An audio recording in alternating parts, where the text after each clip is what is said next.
Hola, muy buenas tardes. Gracias por estar compartiendo esta reunión que, bueno, es académica porque tiene formato, pero en realidad son estas reuniones maravillosas, estas tertulias que organiza siempre Ricardo y que tanto placer nos traen y tantos conocimientos. Así que acá con nuestro querido Oscar, muchas gracias por estar.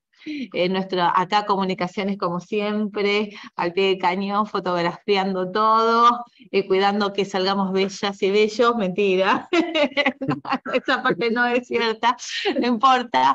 Bueno, contenta por estar obviamente compartiendo este espacio y triste al mismo tiempo, porque es el cierre, pero es el cierre nada más que de esta maravillosa corte que tenemos ahora. Así que le paso la palabra a Oscar. Ya aviso que voy a ser la mala de la película, como que nos dividimos las funciones. Oscar es el bueno, Ricardo es el maestro técnico y yo soy la mala que voy a controlar espantosamente con un crono. Mira cómo está ahí la cámara, con un crono el tiempo. Así que les suplico, así se los digo, se los suplico a quienes vayan a hablar que cumplan con los horarios. Le vamos a pasar un papelito en 2 minutos antes de que estén terminando, así hacen el cierre. Así podemos realmente cumplir con la obligación académica del espacio que nos han prestado. Así que, Oscar, adelante. Gracias, muy buenas noches a todos y todas las personas que esta tarde nos acompañan de manera personal y a quienes lo hacen a través de vía Zoom. Damos la más cordial bienvenida al ciclo de las 3 conferencias que tendremos en Dialogando desde el Sur, con un tiempo de 15 minutos para cada una. Espacio académico organizado por el Departamento de Ciencias Sociales y Posgrados de la Facultad de Derecho de nuestra querida Universidad de Buenos Aires. Dialogando desde el Sur, desde su creación se ha convertido en un importante espacio democrático de conocimiento para que los estudiantes que adelantan sus estudios en los cursos de actualización válidos para el ingreso al doctorado enseñen y expresen ante la comunidad académica los trabajos que han adelantado y para que también sea un momento especial en nuestro periplo por las instalaciones de nuestra alma mater. Es un verdadero honor acompañar en esta tarde a la profesora doctora Verónica Lescano Galardi en la coordinación de este importante evento, no sin antes agradecer a nuestro ilustre maestro, el doctor Ricardo Rabinovich Berman, la oportunidad que a todos nos brinda y nos da. A todos, muchas gracias. Damos el uso de la palabra a Carlos E. Magna Rodríguez de Chile. Presentado por... Presentado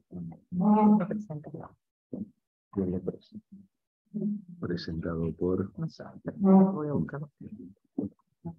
No presenta. No presenta. Muy buenas tardes a todos, a todas. Es muy grato, estoy muy honrado, ¿no es cierto?, en presentar la primera de las ponencias de este ciclo final de Dialogando desde el Sur.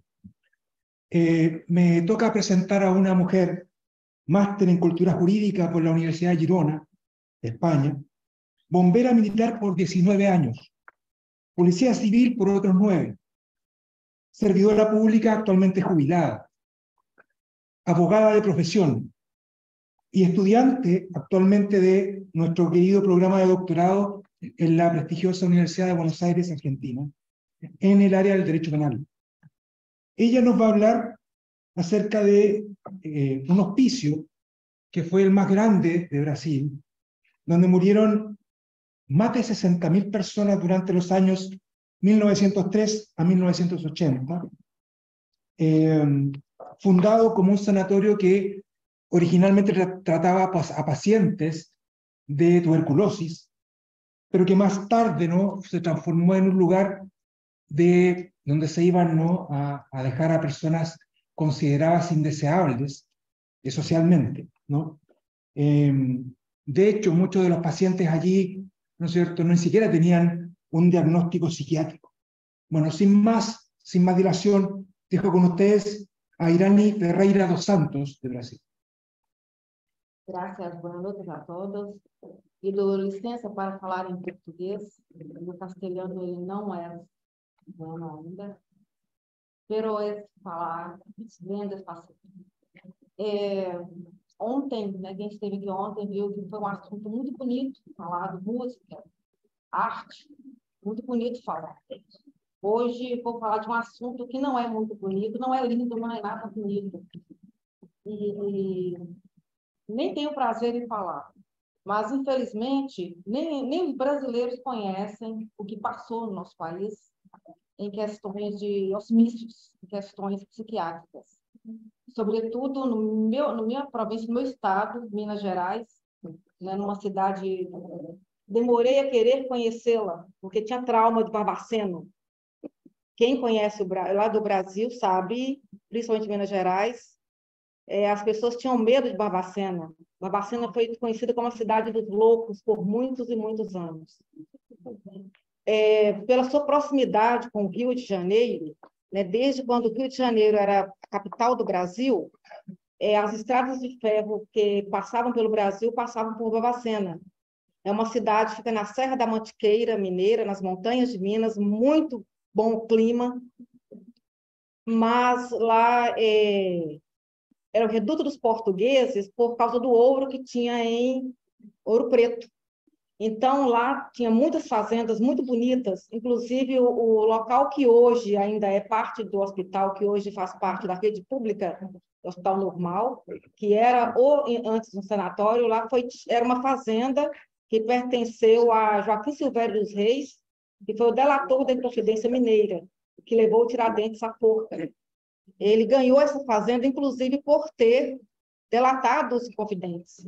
Ele ganhou dos portugueses essa fazenda, lá era um reduto, inclusive, antes era um clima muito bom de montanha, tinha um lindo restaurante, um hotel, era uma casa de repouso, que, inclusive, há relatos que Dom Pedro II passava por lá, porque ele gostava do local, do clima, que era muito bom. Nisso, os médicos chegaram à conclusão que era um clima bom para tratar tuberculose. Pessoas com tuberculose, que na época tinha muito, né? Em 1850, 1880. Mas, como prêmio, porque Barbacena não ganhou como capital mineira, e sim Belo Horizonte, a capital de Minas Gerais, ganhou-se um sanatório. O governo mineiro comprou a fazenda, comprou as instalações que já estavam abandonadas, para transformar em um hospital, em um sanatório, mas lá foi aos poucos transformando no maior reduto de pessoas indesejadas do país. Em 1903, houve a primeira internação, era para tratamento, mas o tratamento não tinha nada, ninguém entrava lá para sair tratado. As pessoas entravam lá para morrer. Tanto que próximo ao complexo, tinha um cemitério, ainda tem esse cemitério lá. Eu fui lá, visitei, hoje tem um Museu da Loucura, chamado Museu da Loucura, com toda a história do manicômio, tudo o que se passou lá, todos os terrores estão registrados, porque a partir desse manicômio começou a se mudar toda a história da psiquiatria brasileira. Não se tinha nenhum conhecimento do que se passava lá dentro até 1961. De 1900 a 1961, tudo que aconteceu lá dentro, ninguém sabia o que aconteceu lá dentro. Em 1961, um fotógrafo foi autorizado a entrar. Quando ele entrou, ele se aterrorizou. Hoje ainda há a revista Cruzeiro, ainda acha alguns exemplares dela que tinha as primeiras fotos lá. A sociedade de Barbacena as pessoas não conheciam. Na verdade, lá as pessoas chegavam num trem que Guimarães Rosa, um grande escritor mineiro, colocou o nome de trem de doido. As pessoas chegavam ao fundo do manicômio, era um vagão de trem de carga, que as pessoas iam aos montes para lá. Quem ia para lá? Todo tipo de gente indesejada, sem nenhum... Olha, dos que passaram lá, chegaram à conclusão, menos de 30% tinha algum diagnóstico de qualquer problema mental. Tem um registro lá, um dos mais tristes, de uma mulher que o diagnóstico dela é tristeza. Está escrito no livro. Foi para lá por tristeza. E chegando lá, não tinha comida para todo mundo. Por quê? Foi-se pensado em 200 pessoas por vez. Chegava a 5.000. Uma pesquisadora mineira, ela escreveu um livro, fez um filme, a Daniela Arbex, ela chegou à conclusão que em 1911 já tinha superlotação. mas não se dava conta de nada. Muito dinheiro ia, porque o dinheiro federal ia para lá, só que havia desvio de verba. Em 1930, na década de 30, as freiras da congregação vicentina católica assumiu o comando. Foi o pior comando do hospital. Muitas atrocidades, começaram a vender corpos. Há registros de corpos vendidos, inclusive para a Faculdade de Medicina de Minas Gerais.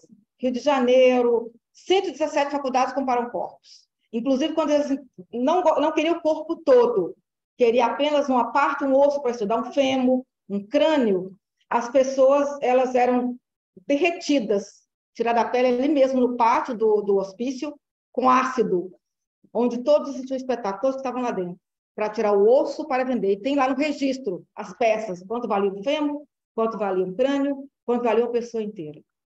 Em termos do dinheiro, do nosso dinheiro real, equivalia a R$200 de hoje, de dinheiro brasileiro, que eram vendidos em cruzados novos quando começou o registro dos livros. Está lá para todo mundo que quiser ver no Museu da Loucura. E quando que começou a mudar? Em 1979, os psiquiatras, lá tinham poucos psiquiatras, aliás, médicos faltavam, não tinha quase que... Pessoas que iam tratar de doentes não tinham. Eram sem critério nenhum para cuidar das pessoas. Por quê? Lá não ia cuidar. Havia choque elétrico, era um método de curar as pessoas na época, mas não era um choque como foi dado em clínicas com poucos segundos, eram minutos de choque. Há relatos que caíam até a rede do município todo de energia por causa de tantos choques que tinham no mesmo dia. Lobotomia, está lá os equipamentos de lobotomia feitos com furador de gelo pelos olhos, para ir até o lobo central, para desconectar as pessoas e ficar como se fossem zumbis. Os mais agitados eram levados à lobotomia. Há relatos que nem anestesia tinha para fazer as lobotomias. Foi considerado como um campo de concentração. Longe de ser, né, equiparado aos judeus, não tem, mas era um campo de sofrimento institucionalizado, que era o pior, apoiado pelos governos, que fechavam os olhos para lá. Os psiquiatras que tentavam entrar com tratamento, eles eram demitidos, não poderiam trabalhar mais. Até que um ficou sabendo do Franco Basaglia, um italiano que estava lutando contra o manicômio da Itália, e realmente tem a Lei Basaglia, de 1979, que extinguiu os manicômios da Itália. Ele foi convidado para o Brasil, e ele que ajudou isso. Ele, quando chegou lá, a relato que ele só chorava. Ele ficou quieto, olhou para aquelas pessoas, por quê? Lá tinha crianças, mulheres e homens. Havia um hospital, um manicômio infantil, numa cidade chamada Oliveira. Na década de 70, ele fechou. As crianças foram todas para Barbacena. E as crianças com deficiências mentais eram pessoas assim, quem ia para lá? Os negros, os presos políticos, homossexuais, mulheres que engravidavam, que o marido tinha dúvida da paternidade, porque não existia um DNA, o DNA era Barbacena. Então, tem os filhos que nasceram lá. Esses filhos eram vendidos, eram comercializados pelas freiras, pelos diretores, que as mães não cuidavam dos filhos, não podiam ficar lá dentro. Então, assim, de 1930, quando começaram a ter registros, até 1980, na verdade, 79, que começou a partir de 80, começou realmente a mudar. Mais de 60 mil pessoas morreram lá. Morreram de quê? Frio era uma das principais causas da morte, porque Barbacena é um local frio. No inverno chega a fazer 5 graus. As pessoas se amontoavam porque não tinha roupa, não tinha colchão, era dormir em cama de capim, que eles mesmos faziam. Eles se amontoavam para dormir. Os de baixo morriam asfixiados, os de cima morriam de hipotermia. Então, registro que morriam 10 pessoas por noite. Isso num local que vai para tratar pessoas era muito. Não conheceu as famílias, família não procurava também, muitos eram jogados lá. Então, esse manicômio, ele ensejou, ele fez mudar a psiquiatria brasileira. Daí começou, e tem uma lei de 2001, a lei da mudança, da reforma psiquiátrica brasileira, que estão querendo acabar, já acabou com quase todos os manicômios, não tem mais tratamento desse tipo. O tratamento hoje, ele é em casa, assistida, casas assistidas por médicos, psicossociais. Então, as pessoas hoje são humanizadas. Eu queria, só para finalizar, o que o Basaglia, eu não gosto de ler, mas aqui que eu fui lá no museu, eu tirei uma foto do que o Basaglia falou. Ele disse o seguinte: espero que essa situação possa ser enfrentada de uma maneira política, É no interior de vocês que se encontra a força para romper essa cadeia infernal. Era no interior dos políticos, no interior das pessoas, e graças a Deus mudou. A troco de muita morte, muito sofrimento. Hoje não tem manicômios que as pessoas vão para lá para ser simplesmente jogadas, não existe até um critério para ser internado. Eu visitei vários, já estão fechando quase todos, inclusive o CNJ, que é o nosso Conselho Nacional de Justiça, quer que até maio de 2024 não exista mais nenhum manicômio judicial. Quer que as pessoas que praticam crimes e que sejam consideradas realmente doentes, que sejam tratadas e não presas. Então, assim, eu queria só passar isso. Quem quiser saber, está na internet largamente sobre Barbacena, manicômio de Barbacena. Para a pesquisa, é uma vergonha. Eu não queria nem ter, eu não tenho prazer de falar. Só tenho que dizer que é vergonhoso. Mas, infelizmente, foi uma realidade que precisa ser conhecida, porque teve mudanças e muitas mudanças ainda virão. Obrigada. Seguidamente, damos el uso de la palabra a los colegas Yossi Luisa dos Santos Sousa y Lina Marcela Rojas Caicedo.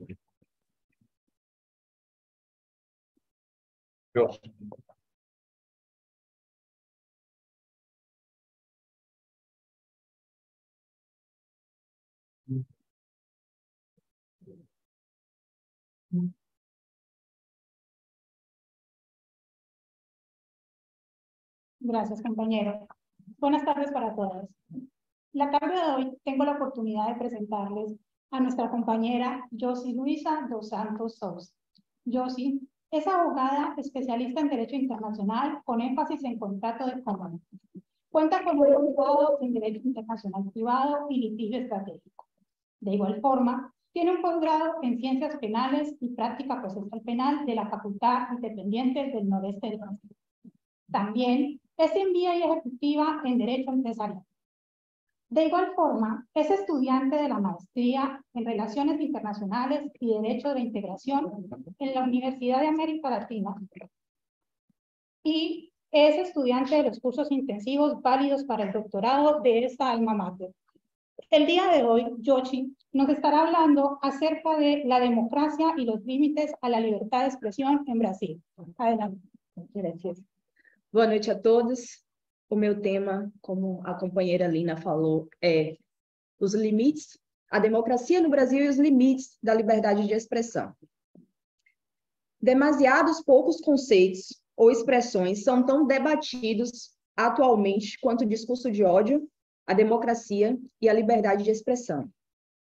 E até que ponto essa liberdade de expressão ela é amparada pela Constituição brasileira? E até que ponto essa liberdade de expressão te proporciona a falar indiscriminadamente os seus pensamentos e ofender o outro, causar dor ao outro? Será que, de fato, falar todos os nossos pensamentos é liberdade de expressão? Será que, de fato, essa liberdade de expressão, se assim declarada, não tem limites? Deveria ser um conceito, ao meu ponto de vista, muito simples. E existe um clichê no mundo jurídico que eu acho que claramente expressa essa situação, que é: o meu direito acaba quando o seu começa. Então, esse conceito tão clichê e tão claro, eu acho que ainda ficou um pouco indefinido na sociedade brasileira. E eu vou trazer para vocês 2 casos que, no meu ponto de vista, são casos interessantes de serem discutidos a nível acadêmico, que é o caso de um apresentador e humorista chamado Monark, e o caso do deputado federal Nicolas Ferreira, ambos brasileiros. O apresentador e humorista Monark, ele tem um podcast no Brasil. Na verdade, ele tinha o podcast que se originou esse imbróglio jurídico, e agora tem um outro podcast. E nesse podcast, em um determinado episódio, ele fala que deveria ser liberado no Brasil a criação de um partido nazista. E essa fala gerou grande repercussão nas mídias sociais brasileiras. E com isso, houve a iniciação de um julgamento, e nesse julgamento houve uma sentença do nosso Superior Tribunal, o nosso STF. Na sentença, ele foi punido, e foi punido da seguinte forma: suprimiram as redes sociais, tanto o Twitter quanto o YouTube. Ele também ali colocava, postava seus podcasts no YouTube. O outro caso é do deputado Nicolas Ferreira, que em sede, em fala parlamentar, ele colocou uma peruca loira e fez ataques gravíssimos às mulheres. E também foi punido em sentença pelo nosso STF. Foi suprimida também as suas redes sociais. E eu trago aqui alguns questionamentos. Primeiro, no meu ponto de vista, eu acho muito infeliz esse debate ainda acontecer. Porque, para mim, é muito claro o conceito de liberdade de expressão e discurso de ódio. A nossa Constituição, de 1988, ela traz o direito à liberdade de expressão. Mas isso não se confunde jamais com o direito de machucar e ofender as outras pessoas. Machucar e ofender não é ter liberdade de expressão. A liberdade de expressão, ela é um conceito muito simples e muito distinto de discurso de ódio, de liberdade de agressão, que é o que a gente vê hoje na sociedade brasileira, infelizmente. Só que eu trago também um ponto bastante interessante que eu venho reflexionando desde o começo que essas duas situações começaram no Brasil. Hoje a gente tem um Código Penal brasileiro que ele é restaurador. Ele vem com o conceito de ressocialização, de retirar aquele indivíduo daquela situação de cometimento de crime e ressocializar, trazer o indivíduo de volta para a sociedade. Em ambos os casos que eu narrei, a punição, ao meu ponto de vista, foi extremamente excessiva. E esse é um ponto extremamente polêmico. Por quê? Eu volto a algumas falas anteriores, dizendo que aqui não estou discutindo, em momento algum, o ato cometido por ambos, que foi, sim, atos que não se dirigia somente à liberdade de expressão, e sim a um discurso de ódio claro e infeliz. Os atos, com certeza, foram um discurso de ódio e devem ser punidos. Agora, o que eu questiono é a punição proporcional dessa situação. Por quê? Ao meu ponto de vista, isso causa uma grande insegurança jurídica para o brasileiro.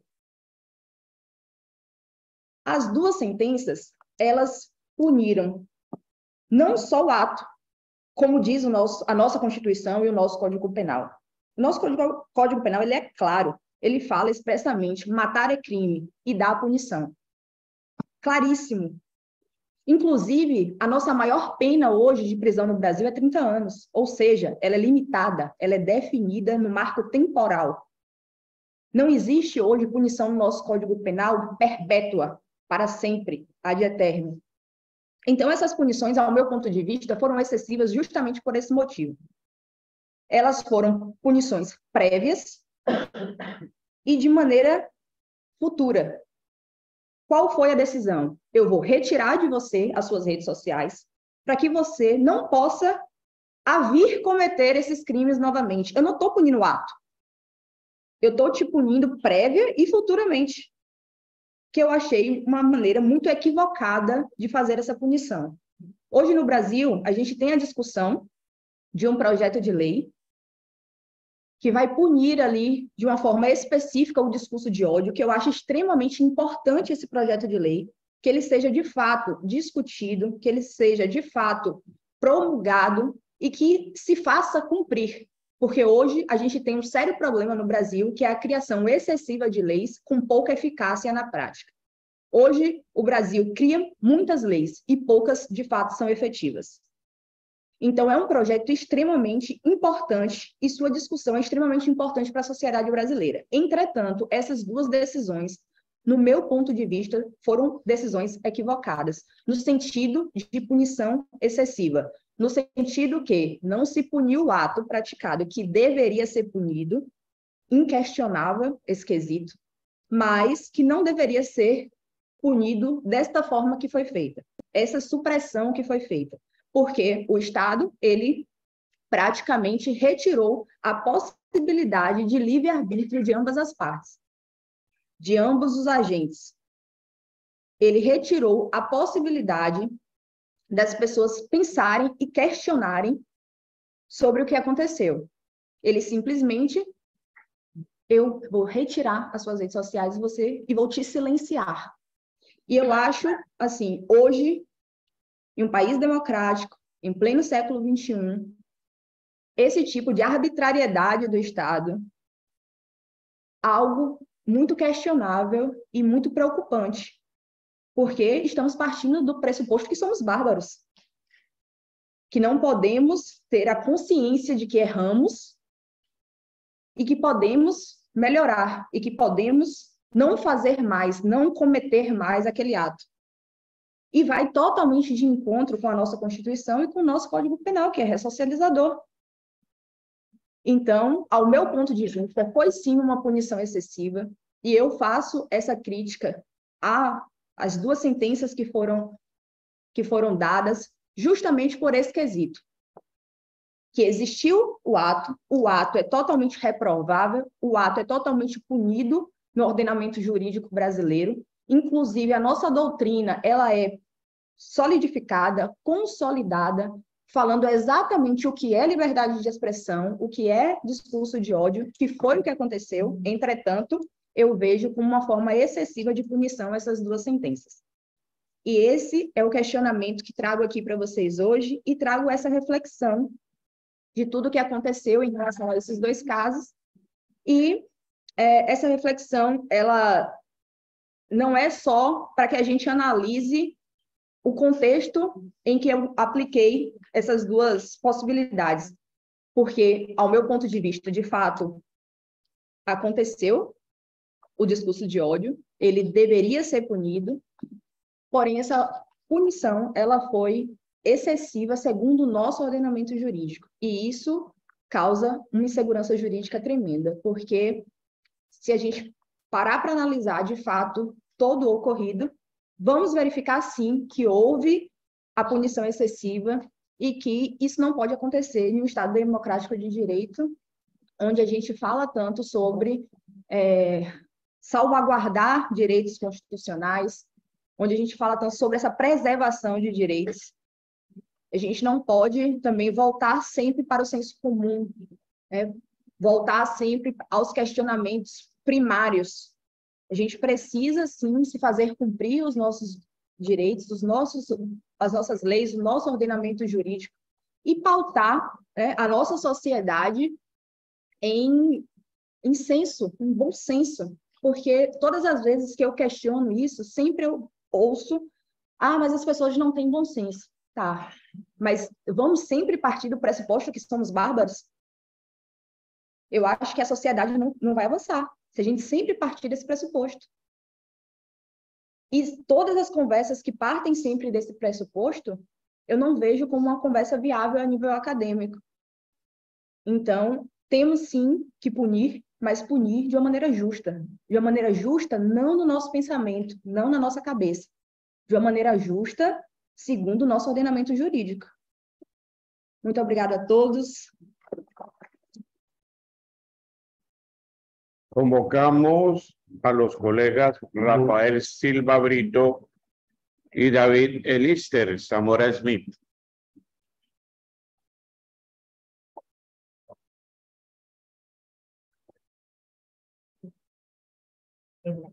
Rafael, después la Gracias. Buenas tardes a todos. Hoy me toca presentar a la compañera Rafaela Silva Brito, quien es abogada, investigadora, conferencista, asesora legislativa de la Cámara de Diputados, doctoranda en Derecho Constitucional, Universidad de Buenos Aires, Cuba, magíster en Poder Legislativo por la Cámara de Diputados de Brasil, Máster en Estudios Ambientales, UCECS. Ha realizado estudios y charlas en Alemania, Argentina, Estados Unidos, Irlanda, Italia, Panamá y Reino Unido. Vicepresidente del IEDF, Instituto Brasileño de Educación en Derechos y Fraternidad. Es voluntaria en el Instituto Migraciones y Derechos Humanos, IMDH, y es miembro de la Delegación de Naciones Unidas de Humanidad nueva para participar en Río +20. También es docente del Instituto Universitario Sofía en América Latina y Caribe. Ella nos presenta hoy el tema Fake News y Deepfake por WhatsApp en las elecciones presidenciales de Brasil 2022. Muchas gracias, buenas noches. Bueno, me toca hablar sobre un tema que es el tema de la defensa que hice de mi tesina en la maestría de Poder Legislativo en la Cámara de Diputados. Hace menos de un mes que hice esa defensa, pero mi investigación duró como 2 años y medio. Bueno, les presento metodológicamente lo que estudié yo. Brasil hace como, desde el impeachment de la presidente electa por el pueblo, la presidente Dilma Rousseff, desde allá estuvimos como caminando a la polarización. Y ahora en Brasil estamos definitivamente polarizados. Eso no hay que fugir, no hay que huir para nada, porque así estamos. Como menos de 6 millones de personas en Brasil, que es casi nada, decidió quién es el presidente del Brasil actual, electo también. Bueno, y como trabajo hace como 8 años en la Cámara de Diputados, yo pensé, ¿por qué no? Y vivencié todo el momento histórico allá, desde el impeachment hasta hoy. Y bueno, decidí estudiar entonces, investigar la influencia de las fake news y deepfake por medio del WhatsApp. ¿Por qué WhatsApp? Porque WhatsApp es una red privada. Es también social, pero es privada. Así que quiere decir que es de uno la responsabilidad de cómo usa o no su WhatsApp. Y bueno, en las elecciones que pasaron, yo metodológicamente hice una selección de 40 personas y las estudié en grupos focales. En mi primer grupo focal, el grupo focal 1, eran los jóvenes, desde los 18 años hasta los 31. Después, el grupo focal 2, y así seguimos con 3 y 4. El 4 fue el grupo focal de los mayores. Y bueno, ¿cómo hice la investigación? La investigación hice en 3 etapas, por medio del Zoom, porque todavía seguíamos en la pandemia. Así que, metodológicamente, yo no hice una encuesta individual, era grupal, porque lo que me interesa son los pensamientos de las personas como grupo, no personalmente, digo como investigadora. Y apliqué. El primer momento empecé como fui la mediadora e hice como 14 preguntas, pero que no haciendo como, por ejemplo, primera pregunta, segunda pregunta, no. Ya había como listado las preguntas, empecé como la primera, y así iba a ver cómo el grupo manejaba la pregunta, si iba a contestarla o no, cómo sería. Y así seguí con la segunda, a veces tenía que ir a la quinta, después volvía a la tercera, ellos no sabían que estaba en la secuencia. Y después de eso, de las preguntas, de cómo el grupo se desarrollaba, yo hice la segunda etapa de la investigación. En la segunda etapa, yo presenté noticias verdaderas y falsas. A decir, no falsas, fake. Después voy a decir por qué. Porque es distinto, fake news de noticias falsas. Bueno, le presenté fake news. Y lo que pasó en todos los grupos, que es lo que me dejó como de boca abierta, fue porque en todos los grupos la noticia verdadera no sabían que era verdadera. Tenía como todas las las características de noticia verdadera, pero no sabían, se quedaba en duda. Y de las noticias falsas, el grupo 4 de los mayores tenían a pensar que era verdadero.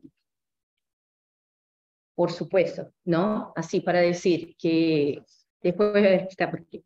Y bueno, en la tercera etapa yo les presenté lo que son las deepfake.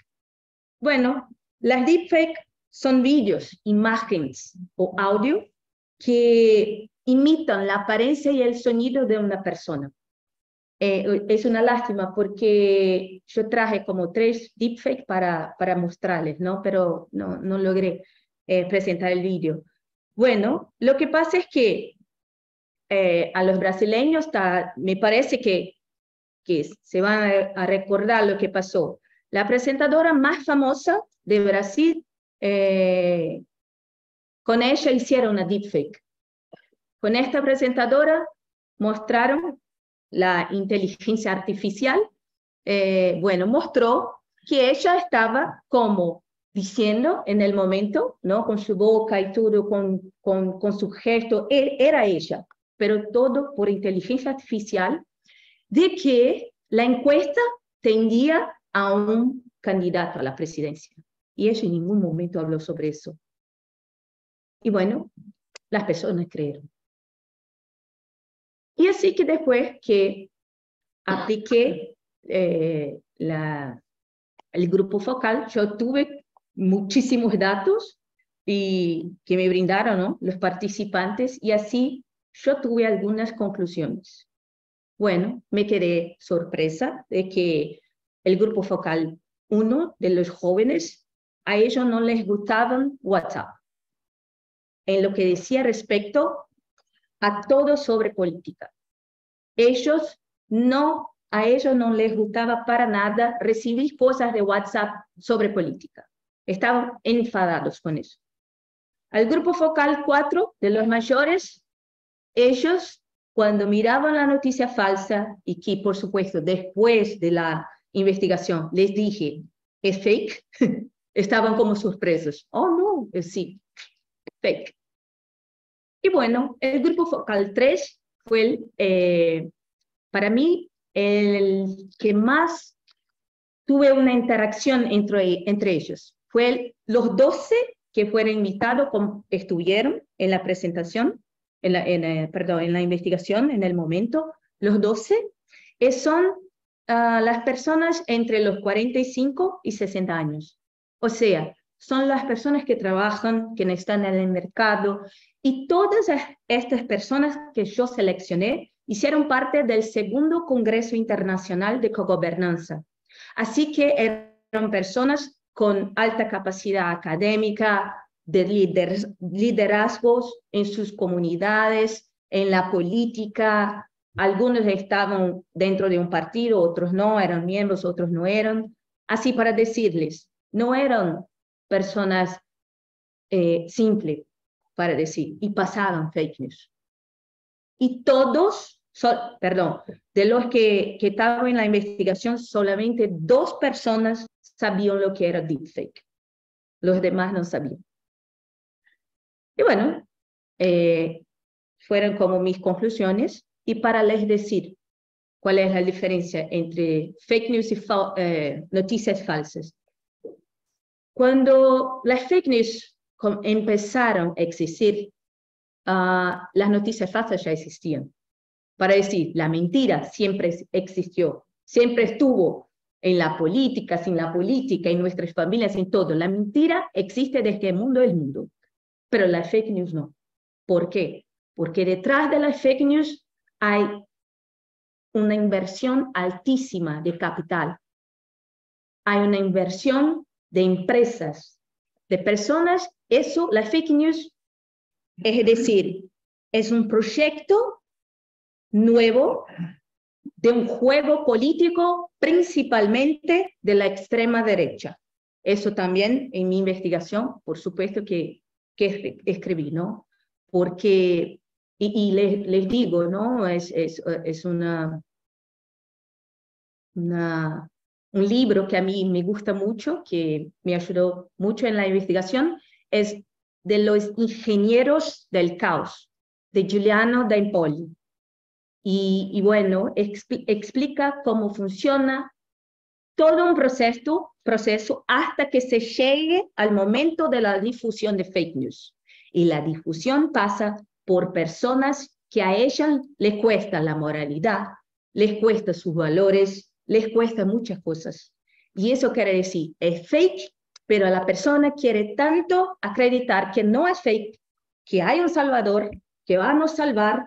Y no estoy hablando solo de Brasil, estoy hablando, por ejemplo, de lo que pasó en Hungría, de lo que pasó en Italia con el movimiento 5 estrellas, de lo que pasó en Estados Unidos con Donald Trump, hasta llegar en Brasil. Y ayer tuve la oportunidad, el doctor Zancari me invitó a estar en su clase, y bueno, hablé con los estudiantes, una oportunidad riquísima, porque me decían que acá en Argentina no es así, como este extremo de polarización. Y se quedaron muy sorpresos, porque solo 6 millones de personas decidieron el futuro del país por estos 4 años. Eso quiere decir, no va a cambiar la polarización, por ahora no, porque eso es un proyecto mayor de lo que pensamos. Y bueno, yo ya voy a terminar, pero me gustaría mucho hacer una saudação, voy a decir en portugués, saudação especial, porque hoy soy tía. Mi sobrino nació hoy por la mañana, es mi primer sobrino, y bueno, le dediqué mi tesina también. Eso quiere decir que espero... Eso es fake news. No, fake, no falso. No, es solo porque le dediqué la tesina, porque cuando yo estaba haciendo la investigación y cuando escribía todo eso, me costaba creer que a los niños y a las niñas que están llegando ahora van a llegar en un mundo que es fake. Y bueno, yo espero de verdad que él y todos los niños y las niñas puedan ayudar a cambiar, porque es necesario que las generaciones, no solo las que llegan, pero las de los mayores también, en lo que podamos hacer, ayudarlos a entender que lo que es fake, lo que es verdad, lo que es facto. Es eso, muchísimas gracias. Muchas gracias, profesor Ricardo. Agradecemos la asistencia de todos los acompañantes y los esperamos en una nueva oportunidad. Para todos, muchas gracias y un aplauso.